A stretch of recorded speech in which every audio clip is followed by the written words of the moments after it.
Previously on the Skip and Josh Sports Show. I know me and you have talked about this for 20 years. If the guy's in your starting lineup, obviously you think he's better than the guys on your bench. So why don't you just let him hit? Yeah, it's the lefty-righty thing. I guess he thought it's the lefty-righty thing, but I mean... You're listening to the Skip and Josh Sports Show.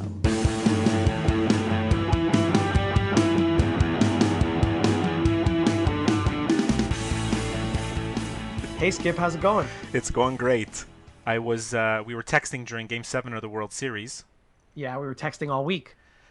I knew that when we recorded this episode, I think we could probably do like a 2-hour World Series recap, maybe an hour of that just on Game 7, and then maybe a half an hour of that just on like, one inning of the game, but... That's why this episode might be 90% baseball and 10% other stuff. Yeah. Which is fine. Because we won't get to talk much about baseball for the next few months anyway, so it works out. I was taking notes like crazy. Just trying to remember all the things I wanted to talk about that baseball game. Yeah, now when I watch sports, I have to write things down because I know we're going to talk about it on our podcast at the end of the week. I know. I'm at home most of the day, so like I'm literally just like writing stuff down on a little notepad. But I mean, I know if you in an office, like you probably have your phone out taking little notes on your on your phone and stuff. Well, I'm usually taking notes at night because that's when the games are on. So I don't really do much during the day. It's either at night or on weekends. It could be during the day. But so let's first talk a little bit about hockey. Yeah. Get that out of the way. Canadians were on a huge roll.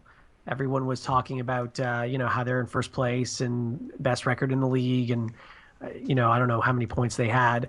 And then of course all of a sudden yesterday on a Friday night when they normally don't even play. And by the way, I got the game again for some reason. We'll have to look into that. I mean, it's still happening, so maybe I'll just keep getting them all season long, but I'm not complaining. So the Habs get blown out 10-0. In a game like that, there's not one single player that's not to blame. They're all to blame. So I'm not going to sit here and tell you that Al Montoya is the reason. Obviously, none of his teammates showed up either. I really felt bad for Montoya because, like, normally your goalie gets taken out, but they're playing Philadelphia tonight. So the idea was to rest Price, so they just made sure they rested Price. So Montoya was kind of sacrificed, It kind of sucks for him, but... Yeah, it does suck for him, but, I mean, realistically, they did the right thing. If you're planning on resting a goalie, then rest the goalie. Yes. I mean, because that game last night was out of hand, 5 minutes into the game. So there was no point in pulling the goalie in. And again, I don't even think half the goals are probably not even Montoya's fault. But in any case, a few other notes about the Habs I wanted to mention. They sent down Sergachev. Yeah, Sergachev. Sergachev, is that how you pronounce it? That's how they say it here. Okay. So they sent down Sergachev. The only good thing about that is that every time I saw him on the ice, I thought I was looking at Steve Shutt because he wears 22. That's great. So now I won't be confused anymore. Well, I mean, they always knew they were going to send him down. It's like he went back down to junior. They could only keep him up for a certain amount of time. So it just goes to show they really don't have much faith in any of the other defensive prospects in the organization. And this guy who they drafted just this year, 18 years old, they see a lot in him. And I mean, there was no point in him staying up. He's going to do better. Look, he's going to go down. He's going to play in the Memorial Cup for sure this year because Windsor's the host and they know they're in. So he's going to be in the Memorial Cup. He's going to play for Russia in the World Junior. So like he'll get a lot of good experience. It's all good with him. Yeah, and I mean I don't have a problem with any of the top 6 defensemen on the Canadians anyway. So I have faith in all 6 of them. So I'm not really worried. Of course, there's injuries and stuff that happen during the season, but I guess we'll worry about that when that happens. Did you see the plus-minus last night in the 10-0 game? Well, they were all minuses. Who was the worst? Well, a bunch of guys were -4, but Weber and Emelin were 0. They were not minus, which in a 10-0 game is pretty incredible. That is incredible. Yeah. So, I mean, it was a disgusting game. I turned it off after 4-0. And I mean, it's almost like every Canadians fan is like was waiting for something bad to happen. You know, it was this big deja vu sense. The season was unfolding the same way it did last year. Crazy hot start. And then now, like, just to go in and just get spanked by Columbus like that, a total no-show. It's pretty embarrassing for the team, for the coaches, for everybody. And I listened to a little bit of the post-game show, the radio here in Montreal, and it's like the fans are just, it's unbelievable some of the stuff you hear. Fire this guy. Well, they're 9-1-1, so you don't normally fire a coach at 9-1-1, right? Get rid of it. I mean, like, everything's been working for 10 games, so it's hard to like have this knee-jerk reaction after one huge loss. But I do understand the panic of the Habs fans because it's like everyone was waiting for the other shoe to drop. I think it's a good thing, to be honest. I mean, if you're going to lose, you might as well lose 10-0. I hate losing 1-0 or 3-2 or whatever, like in overtime or in shootout. It's more frustrating. And you know what? This might be a little wake up call. Might be what the team needed. So I mean, not that they weren't playing well, but better to have one really bad game than have a week or two of not really good games. Yeah. You know, there's one big quote that I always remember. It was from last year. It was like after the fifth game of the year or something. It was against Buffalo. And Steve Ott said, the Canadians, like, they asked him, like, oh, they're the top team in the league and everything. He's like, well, no, they have no system. Their system is the goalie. And a lot of people took offense to that because at the time there was this whole narrative going on like, oh, the Canadians are playing great. They're not relying on the goalie. They're a good team. And then, of course, that all went out the window because when the goalie got injured, they were completely useless. So that quote ended up being completely true. And then the same story started again this year. Oh, no, they're not relying on the goalie. Montoya played great. You know, they used Montoya for 4 games already this year besides last night, and they won them. So, and they had played well in most of the games, but the last few games you're seeing the old patterns emerging. You know, they can't get the puck out of the zone. There's no transition. They basically have no centers. They can't win faceoffs. And then basically it's let the Carey Price, win the game for you. I mean, that's all we've seen. You know, that's what we saw for several seasons, and it's kind of unfortunate. So many people blame the coach. There's so much pressure on the coach here. I mean, I'm definitely not a fan of the coach, but I don't know if another coach would do better, to be honest. Well, again, I'm not jumping to conclusions. It's one loss. It's fine. It's not the end of the world. The Canadians weren't going to win 82 games anyway. One somewhat unrelated note about the Canadians. I mentioned how every time I saw Sergachev, is that how you pronounce it? Sergachev. Sergachev. Every time I saw him, I thought I was seeing Steve Shutout there. Every time I see Jeff Petrie, I think I'm seeing Mats Naslund. It's crazy. Jeff Petrie's a pretty good player, but certainly no Mats Naslund. Different guy, definitely different guy, and he's taller too. You know that his father is Dan Petrie, the ex-pitcher from the Tigers.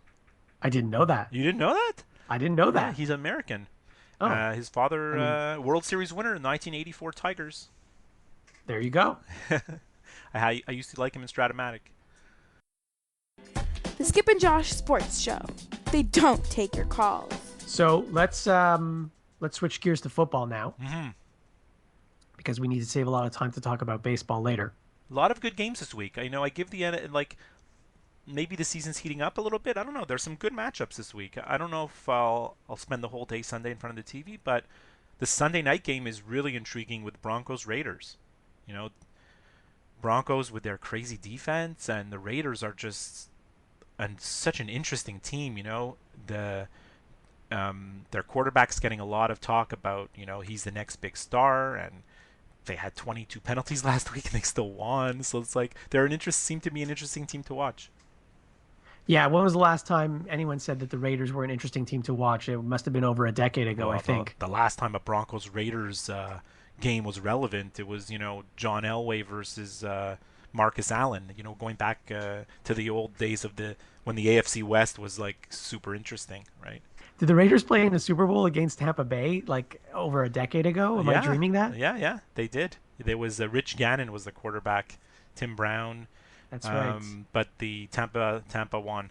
So that was everyone always talks about like the weakest Super Bowl winners, and Tampa's always brought up as that.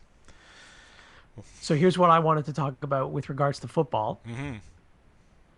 I want to recap our pick 'em from last week. You're doing good. You should be putting money. You should be I betting. should be I should be putting money because I had 9 correct picks out of I think 13 It's games last crazy. week. It's crazy. You need to like do some. What do they have in Ontario? They have what is it They have called? ProLine, Pro line. You got to but put some ProLine pro you line. can't make any mistakes though. You have to pick at least 3 games and you have to pick them all right. So I mean Oh, I could have played ProLine and I would have had who knows 2 out of 3 right or 3 out of 4 right and then I would have lost the whole ticket. I went 9-4 last week against the spread, which apparently that's amazing. it is. It is. Because if I had bet on every game, I'd be up. Right. But let's see how long this lasts. I'm not gonna, spend my entire mortgage on gambling just yet. Just to let the listeners know, you had 5 correct games. Not good. The week earlier, the week prior to that, you had 6. So you're going in the wrong direction. No. But I never wanted to.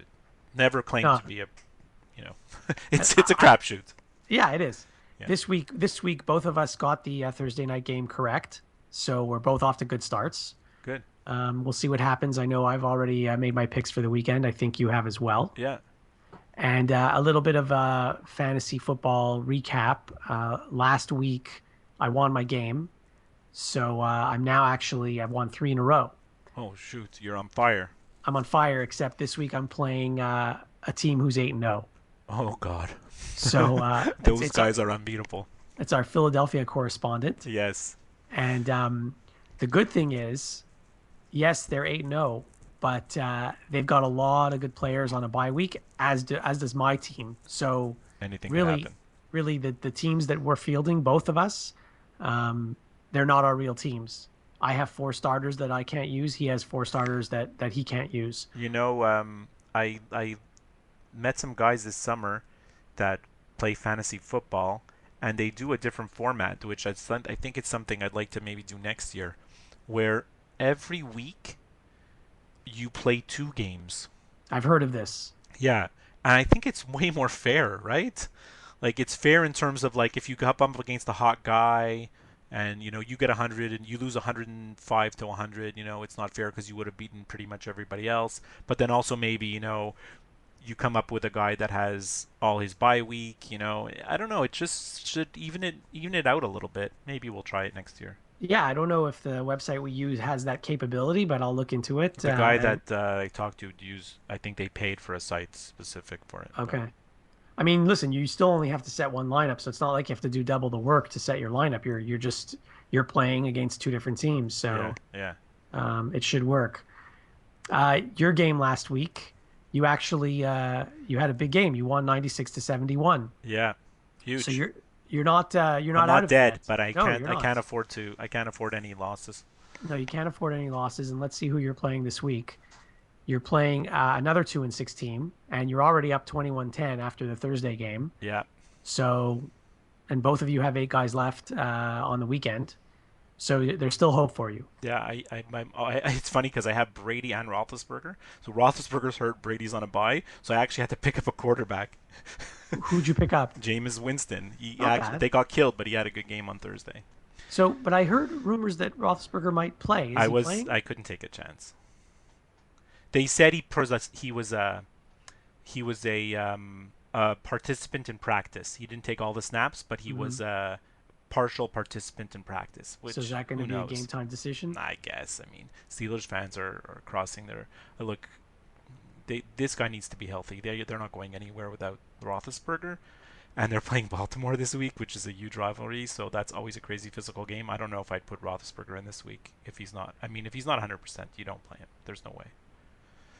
Yeah, there's no need. They're in a bad division. You're right. Yeah. And the Monday night game is actually pretty interesting this week. Bills Seahawks, because the Bills are like a bit of a circus show, and I can't stand the Seahawks, so I'll probably watch. When cheer they for made the Bills. schedule 6 months ago, why did anyone think the Bills would be an interesting team to watch on Monday Night But Football? the Monday night games are terrible. Like they're really bad. The Sunday night games are the new Monday night games, right? Yeah, but you would think that there'd be some good Monday night games also. Well, you would think because ESPN is paying $1 billion for the rights to Monday Night Football, so you'd figure that they would have maybe a little bit of say in terms of the schedule or getting matchups, but it doesn't seem to be that way. And you've heard all the articles, and I mean, Tony Kornheiser devoted like a whole hour practically to talking about it this week, about how the ratings of NFL are so low, and partially it's due to they went up against the World Series, which was killing in the ratings, and a lot of it is just bad matchups, just bad games on. No one watches the Thursday night games. The Thursday night games are getting killed in the ratings every week. Half the time, no one's watching. And Monday Night Football is like no one cares about it anymore.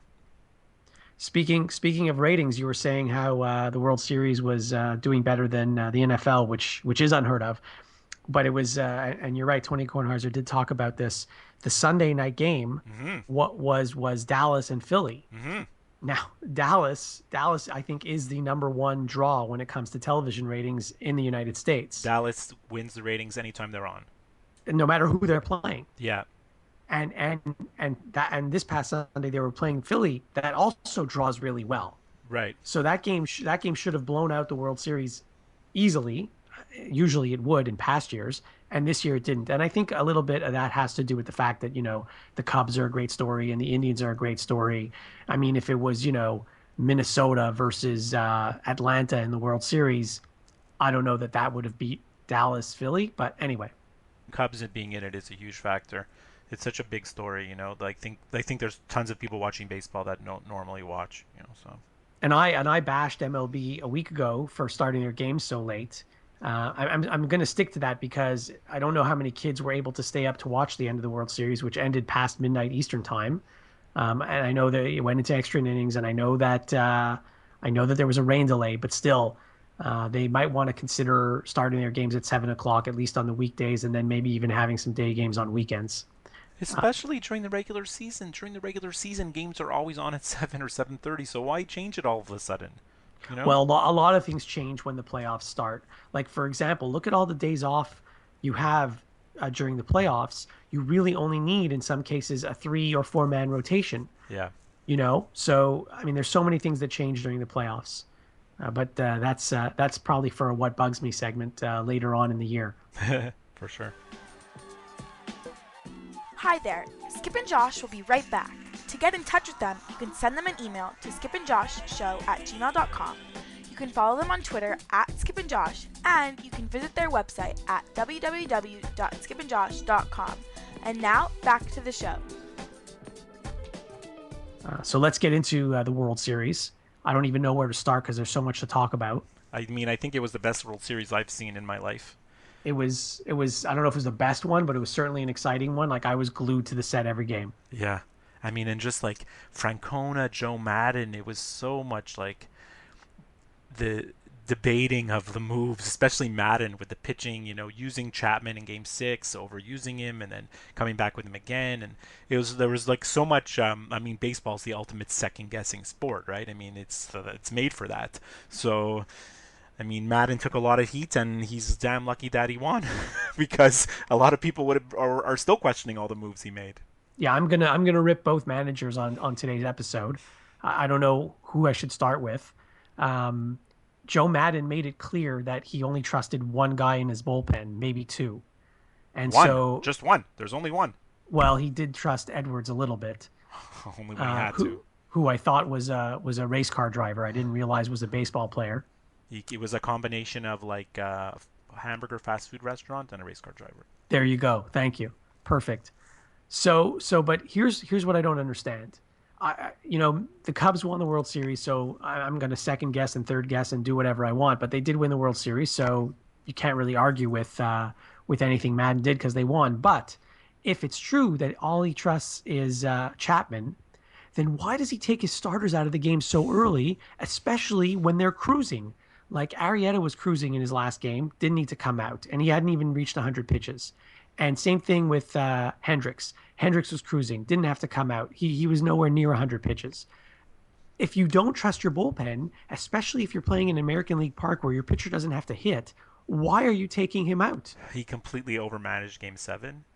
I think he came into Game 7 thinking, this is my plan. Hendricks is going 5 innings. Then Lester's coming in. Then Chapman's coming in. And like there was no deviation from that plan. although he, like that he had a plan and he was going to stick to it no matter what. But it was so stupid because the game evolves. If you come in with a plan, you're trying to stick a round peg into a square hole. You come in with a plan, but when the game starts changing and things start happening, you need to be able to move with the game, right? And there was, like you said, there was no reason to take Hendricks out. Hendricks probably could have pitched a complete game, and the Cubs would have won the game 7, and we would have been denied all this great drama. Exactly. And honestly, like bringing in Lester and Ross when he did, that could have cost him the game on two fronts. First of all, Lester can't hold runners on. It's funny how he can only pitch to Ross. And he can only pitch to Ross, and Ross made a throwing error on the first batter when it was squibbed in front of the plate. So he made that throwing error that cost him a run. So I mean, I really don't understand. I really don't understand the move. And they even said, everyone knew that Lester was going to come to the game at some point, but he was going to start an inning. He wasn't going to come in the middle of an inning. Yeah, and he brings him in the middle of an inning. If you go back to the previous batter, the last batter that Hendricks faced, yes, he walked that guy. But I remind you that it was 0-2 on that batter, and the third ball was a very questionable call. It should have been a strike, in my opinion. So it wasn't like Hendricks was wild and he couldn't get anyone out. He'd gotten the first two batters out. He had 2 strikes on the next guy. I'm sure he could have finished that inning, and he probably could have gone at least another inning. He looked fine. Like I said, he probably could have pitched the whole game.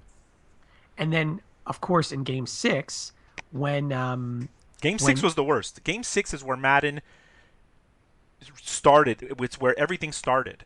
All the mistakes he made in Game 7 is because of the stupidity of Game 6. Exactly. You have a 7-2 lead. You don't need to bring in your best pitcher, especially when you have a game the next day. In the 7th inning, he brings him in. As if he's holding on such a tight lead, like it's a blowout. Now, I understand the 7th inning, the Indians had the meat of their order coming up, so I sort of get that. But then you let him get out of that inning, and then you take him out. Of course. You let someone else throw 50 pitches or whatever it was that he threw in the 8th and the 9th. I mean, anyway, I also, I'm not going to... What do you want to rip Francona for? I don't know. Well, I think Francona was good. Well, that's what I was going to get to. Thanks for reminding me. So in game, let me see what game it was. I think it was Game 5 that, which game was it that Trevor Bauer pitched? Was it Game 5 or 6? Game 5. Game 5. So Trevor Bauer.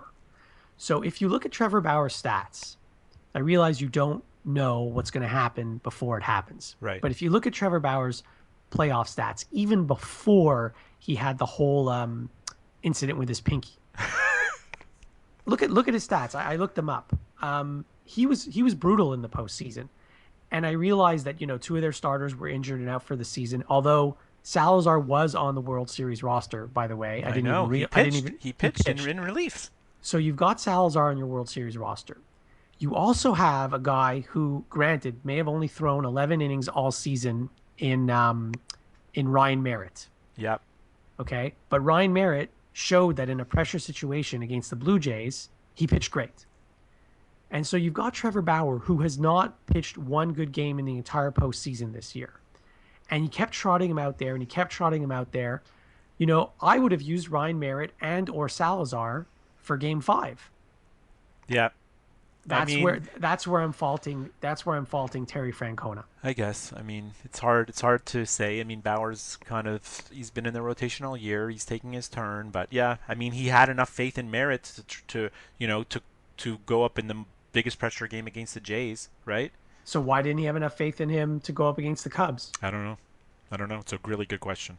I mean, Francona's going to have to live with that for, that's... I mean, he was on the World Series roster, and he didn't appear not even for an inning, not even for a batter. So, I mean, you have him on the roster. Yeah.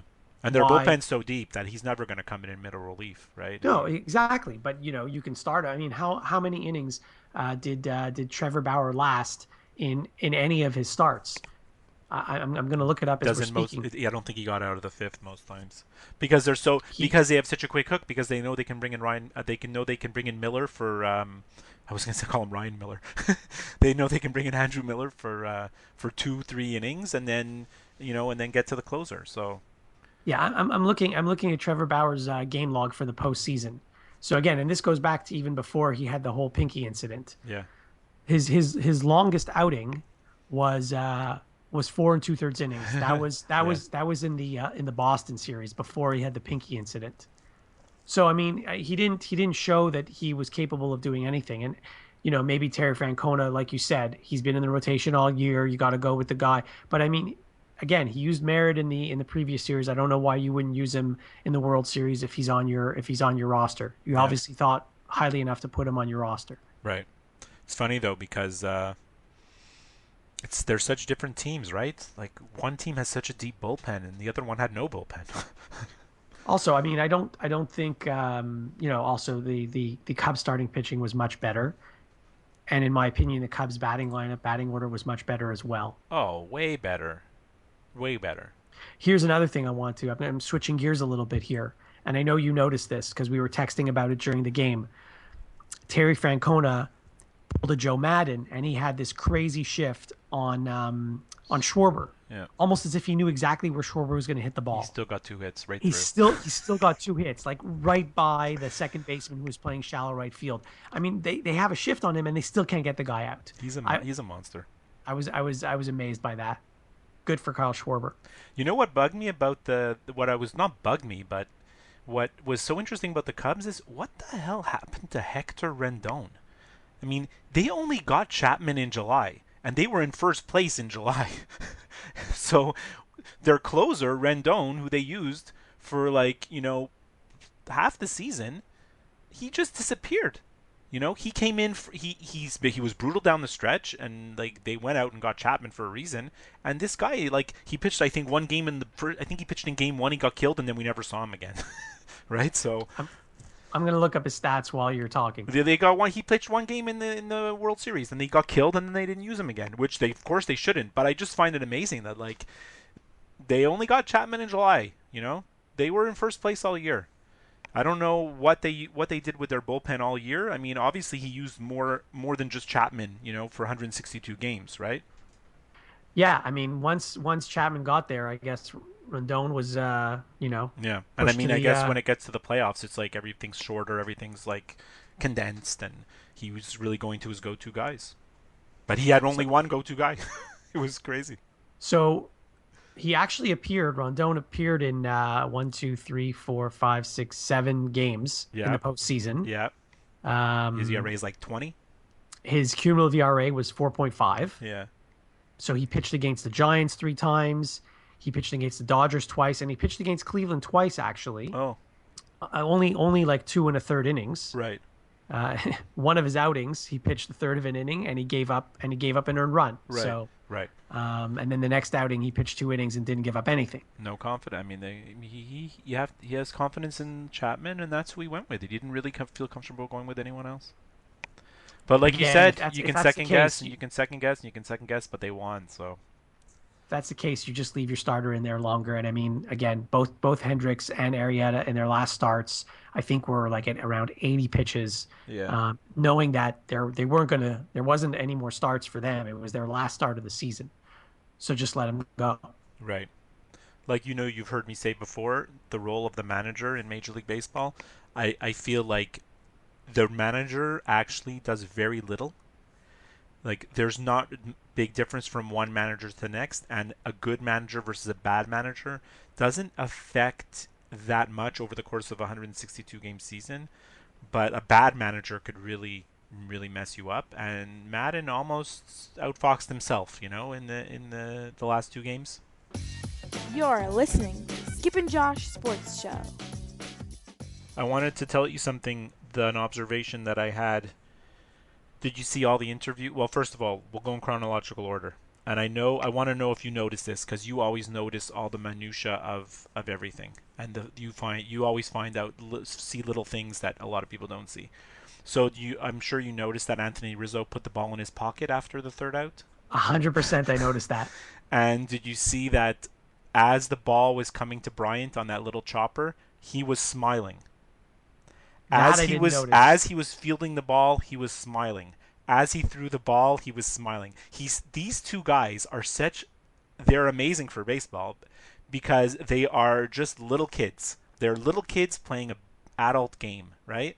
And they are. And They're 22, I 23, know, but you know what I mean? They're 24, having whatever. fun. They're having fun out there, these two guys, you know, and it shows. I'm happy that they won, but like these two guys are just, they're a joy to watch, you know. Seeing Bryant fielding the ball, he has a smile on his face, and as he's throwing to Rizzo, he has a smile on his face. And then Rizzo puts the ball in his back pocket as they're celebrating. It was so good. I think Rizzo also kept the ball from the clinching game in the Oh, NLCS. I If didn't even know that. I think he kept it as well because I think the last out was at first base as well. So he's got both of those baseballs now. And so you know that I trashed Jason Hayward the Yeah. other day, but in the interviews, both guys, Bryant and Rizzo, both said the same thing. They said that was the best rain delay that ever happened for them because it gave them a chance to regroup after they blew the lead. And Jason Hayward, they both mentioned him by name in the interviews, saying that he's the one that called the meeting in the clubhouse during the rain delay and got everybody together and rallied everybody together. So props for that. Just goes to show maybe if he's not doing it on the field, he tried to lift up his team in other ways, which is And pretty cool for him. He's other than Ross, he's like the veteran on the team. Yeah, which I know. He's not exactly an old guy, but No.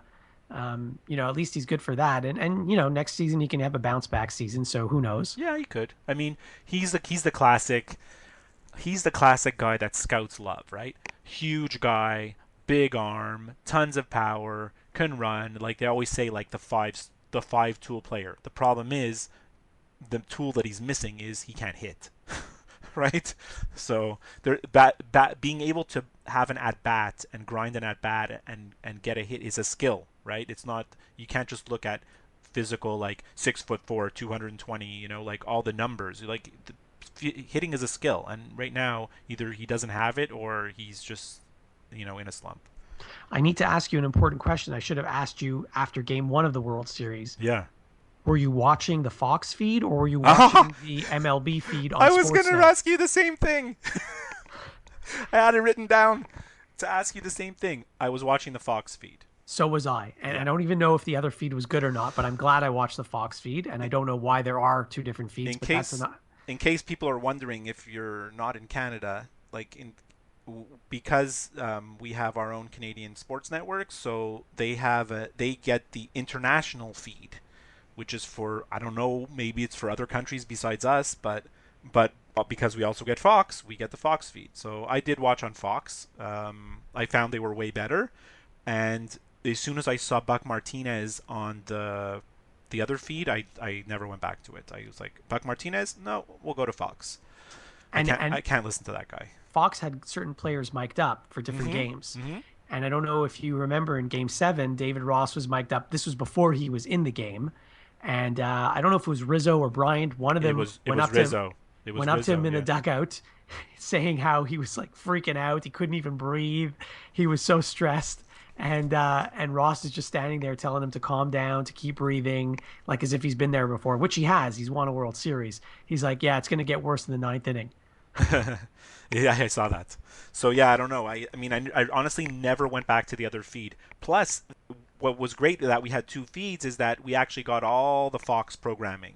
So the post game and the pregame, the panel that they had is just gold, right? With Frank Thomas and Pete Rose and A-Rod. I mean, it's like I know it's a cast of characters. Like how does some executive at Fox say, yeah, let's put together this panel and we'll have Frank Thomas. Yeah, sure, okay. And why don't we get A-Rod? Okay. And then why don't we just throw in Pete Rose, right? I wonder what Major League Baseball thought of having A-Rod and Pete Rose on that panel. Do you notice that their set was outside, right? Oh, they weren't allowed in the stadium. And Pete Rose is not allowed in. Oh, that's right. He's not allowed in any baseball stadium. So they were outside, and then when it was raining, they put like a little tarp over them. That's hilarious. So that was cool, but their panel was great. I really found their panel great, and they actually really. There was something that really bothered me in the game in that stupid squeeze bunt. Like, what was that? Two strikes, and they try to lay down a bunt. Like, it made no sense. The reason they did it, they knew that if he fouled it off, it's a strikeout, and so the runner is not going to be out if he's caught up between third and home. Right. So it was kind of like if there's ever a good time to do it, it's with two strikes. I understand that. But the only problem, he didn't execute properly. He didn't square around properly, and he's been in a slump hitting wise. Yeah, So he's way over aggressive, Baez. He's way over aggressive the whole World Series. Yeah, I mean, even it was interesting. I don't know if it was Smoltz or Joe Buck, but one of them even said before it happened, yeah, this is a good opportunity for a squeeze play. But it's funny because, like, I guess Smoltz and Joe Buck didn't feel so strongly about it. But on the panel with A-Rod and Frank Thomas and Pete Rose, they were like going after that play. Like, they did not like it at all. Of course, the second hindsight is 2020, and it didn't work. So of course it sucked. But I mean, he lays down, if he gets a bunt down there and the run comes in, it's like Joe Madden's gold, Baez is great, everything's roses and unicorns. Yeah, and then I mentioned how bringing in Lester and Ross, it almost came back to bite them. It actually did come back to bite them, and then Ross hits a solo homer to sort of save Joe Madden's ass. Ross is great. I mean, come on, it's so good. The fact that he hit a home run, and you're right, he had a lot of trouble in that. When he came in to catch, it seemed like he took a ball off his head on that passed ball. 2 runs came in. It was I texted you, double broken window. Yeah. Right? Double. Like God. It was just such an exciting game, and then that rain delay just got the tension up, and Rajai Davis, that guy can't hit a home run. That guy cannot hit a home run. I'm actually going to look up his stats, see how many homers he hit this year. There's no way he hit more than 8. Okay, we'll keep talking. I'll look it up. There's no way. He doesn't even start all the games for them. And the thing with Chapman is they know what pitch is coming, and it wasn't as hard as it's been, right? So he was able to get out in front and just kind of line it over the wall, like loft it over the wall. Rajai Davis hit 12 homers in the regular season. There you go. +4. But that's still not a lot. He had 43. He had 43 steals. He was there for his stolen bases. Yeah, of course. And also because the other guy that they brought in to play center field couldn't play defense, so they went back to Davis. I forget his name, the rookie. Martinez? No. Hold on. And by the way, that homer that Davis hit in Game 7, that was his only homer in the postseason. Yeah, I'm sure it was. Look, he's not known for his power. Like you said, he's known for his defense. And he did the job, Now, that play in Game 6... The guy I'm talking about is Naquin, Tyler Naquin. Okay. He was brutal in the outfield. I was just going to say... Him and Chisenhall, they couldn't communicate. There was a ball, literally a routine fly ball into right center that just dropped in for no reason. Yeah, that changed. That's what decided Game 6. Yeah, and I think they took him out because the other outfielders did not have confidence in him. You can't have a guy out there who's like just going rogue and he's not communicating, or I don't know what was going on out there. But there was another play in the same game, another fly ball to right field where they almost collided, and Naquin just came in and he didn't call him off, and then Chisenhall caught it. And I was like, what the hell? This identical play. This time Chisenhall just said, forget it, I'm not backing off. Right? So they had the luxury of having little Coco Crisp, so they put him instead and moved Davis to center. But it was definitely a World Series for the ages. God, I'm going to miss the playoff baseball. There's no doubt. I'm just trying to think. So this was a crazy exciting World Series, and you and I were glued to it. And I'm sure other, obviously Cubs fans and Indians fans were glued to it. It's rare that when you're watching any sporting event, if your team isn't in it, that you actually care so much. But I actually cared. And you've heard all the stories and seen all the stories about all these Cubs fans who have been suffering for hundreds of years. Actually, most of them weren't even alive, obviously, the last time they did win. But I was trying to think as I'm watching the game, and the last game was hard for me to actually stay awake because of the rain delay, and it went into extra innings, and it was late, and I was exhausted. I was trying to think, as exciting as it was, if the Expos were playing in that situation, I would be freaking out entire time. Yeah, because if you didn't have a rooting interest so much for either team. But think about some people in Chicago or Cleveland. They must be going mental. Those poor people in Cleveland, God. Listen, they just won an NBA championship. They did. I don't feel so bad for them. They did. Did you see I posted the Carl Schwarber dance video on our website? I did. By the way, there's some typos on the website. Don't talk about that here. I know, I have to fix it up. I posted the Kyle Schwarber video on the website. So, and also this amazing Eddie Vedder Cubs tribute song, which you should listen to. The Skip and Josh Sports Show is back. Do you have anything else about the World Series? I mean, I don't know. I think I probably can go on and on and on, but I mean, I don't really have much more about the World Series. I do have a what bugs me if we want to do that. let's do it. You're kidding me?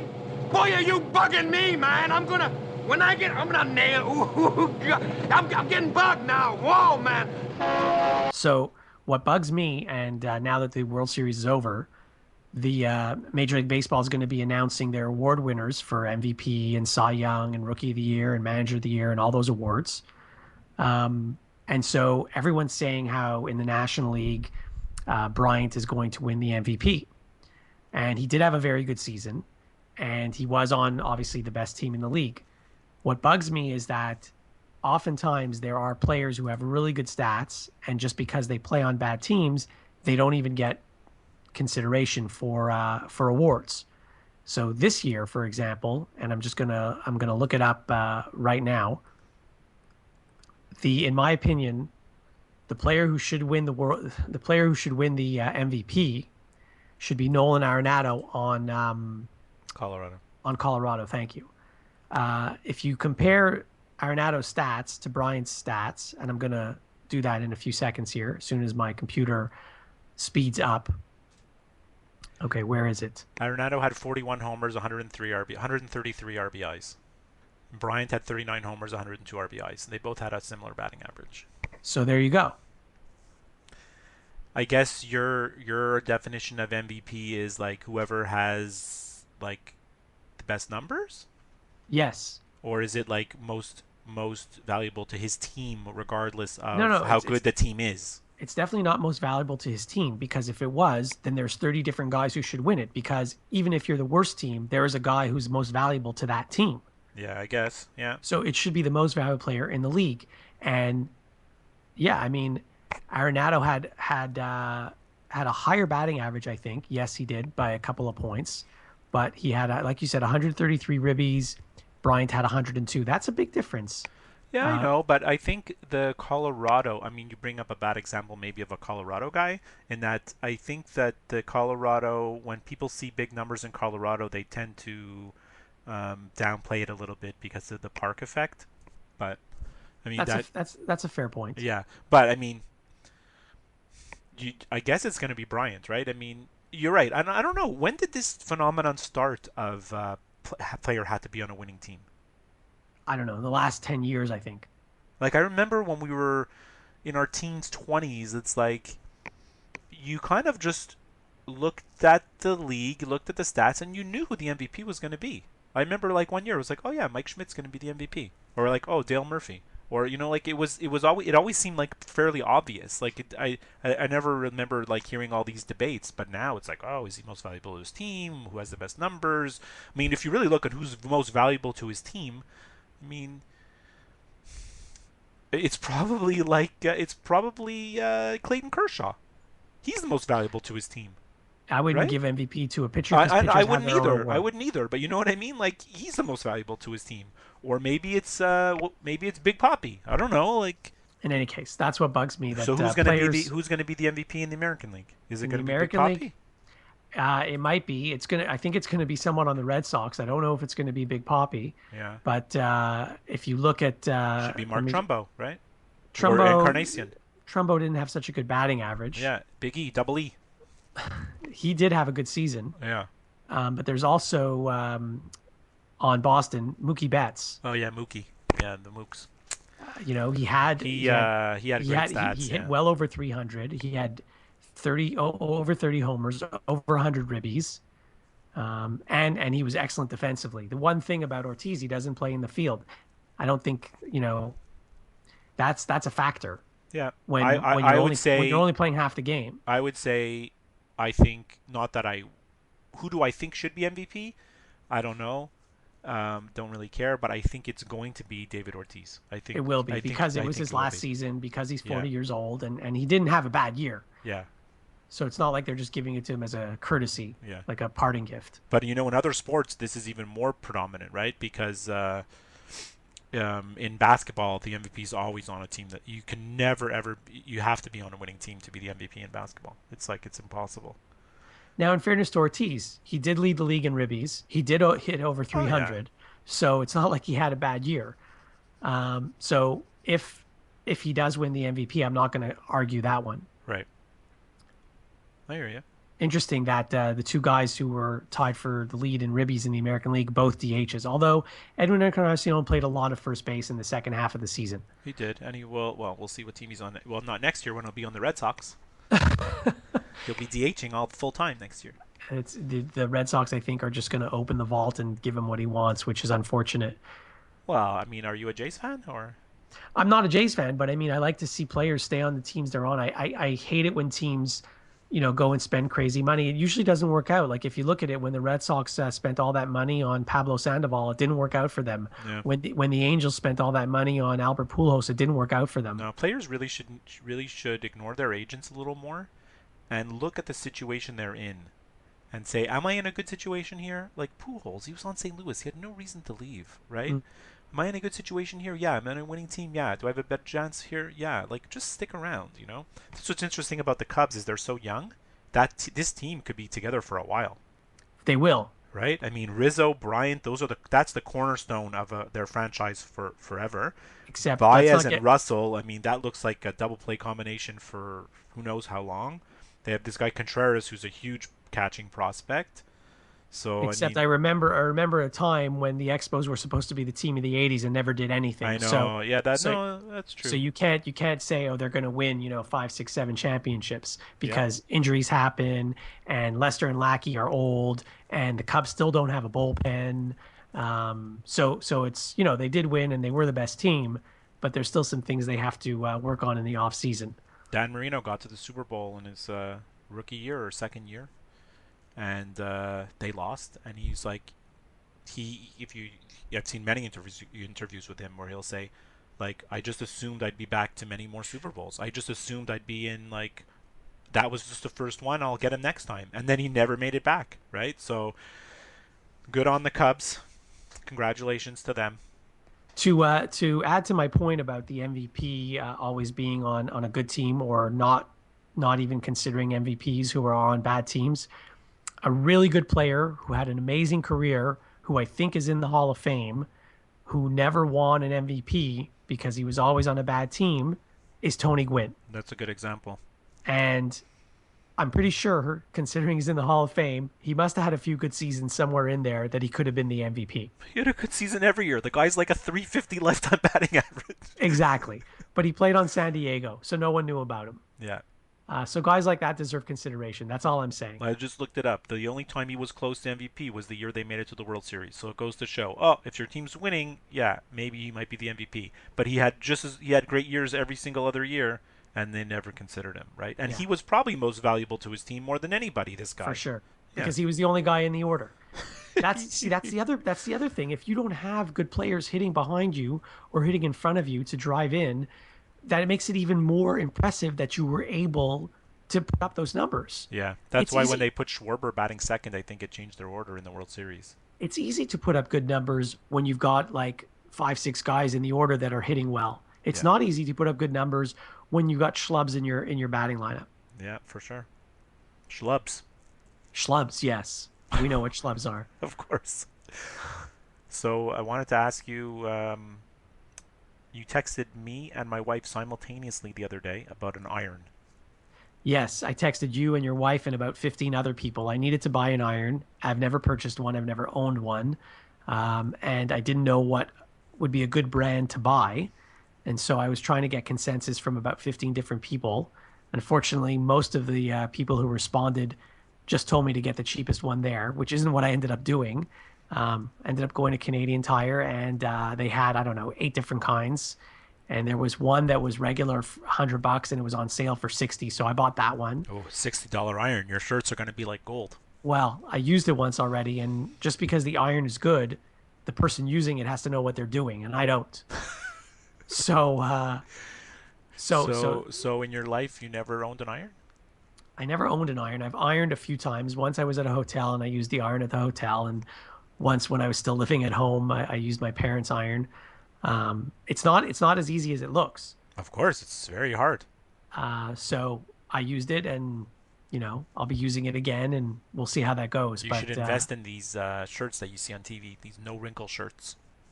the shirts, it's funny you say that, because the shirts I buy now, they all say non-iron shirts, so you don't have to iron them. That's a lie. It is a lie. That's a lie. To be honest, most of the non-iron shirts I have, I just take them out of the dryer and I don't need to iron them. But I bought one recently. I won't mention the name brand because I don't want to trash anybody. Trash them. But I bought one recently, last time I was in the States, and it says non-iron, and I took it out and it was completely wrinkled. Like I had no choice. It was because of that shirt that I actually went out and bought the iron. Woof. Huge. So. All right. Well, when I come to Toronto in, I think in, when am I coming? 3 weeks-ish? Mm-hmm. I'll try out your iron. Okay. You're welcome to. All right. So we'll speak to you next time. Okay. Okay. Bye. The Skip and Josh Sports Show is over now. Don't worry, there'll be another episode soon.